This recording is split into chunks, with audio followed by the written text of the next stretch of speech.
তুই কখন এলি? আগে চলে আসছে। এটা আমাদেরই গল্পে চলছে টান টান উত্তেজনা। ইতিমধ্যেই বাড়ি ছেড়েছে আঞ্জুমানারা সহ পরিবার।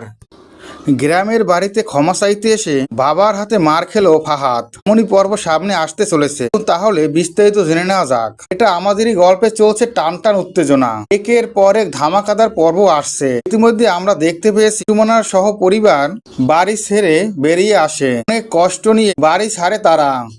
বাড়ি ছেড়ে কোথায় যাবে এটাই সিদ্ধান্ত নেয় আঞ্জুমানারা। তারা সিদ্ধান্ত করে, ফাহাদের বাবা বলে আমি গ্রামের বাড়িতে যাব, গ্রামের বাড়িতে থাকার মতো ব্যবস্থা আছে, আর আমার যে পেনশনের টাকা পাচ্ছি এ দিয়ে আমাদের চলে যাবে, চলো আমরা গ্রামের বাড়িতে চলে যাই। এরপরে এই সিদ্ধান্ত নেয় আঞ্জুমানারা পরিবার। সবাই মিলে গ্রামের বাড়ির উদ্দেশ্যে রওনা দেয়। অন্যদিকে দেখা যায় ফাহাদ তাদের অনুসরণ করে, কারণ ফাহাদ তো ফেঁসে গিয়েছিল, তাই বাড়িটি বিক্রি করেছে। সেও অনেক কষ্ট পাচ্ছে।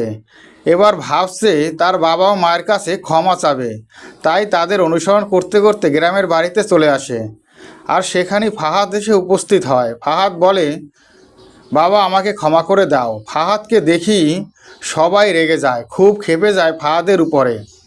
ফাহাদের বাবা ফাহাদকে বলে, তুই ক্ষমার অযোগ্য, তুই এই কাজটা কেমন করে করলি? তুই বাড়ি বিক্রি করবি আমাকে বললেই পারতিস, তুই কেন চুপিসারে বাড়ি বিক্রি করলি এটা আমাকে বল। এই কথা বলি ঠাটি এক চর মারে ফাহাদকে, যে দৃশ্য দেখে সবাই অবাক হয়ে যায়।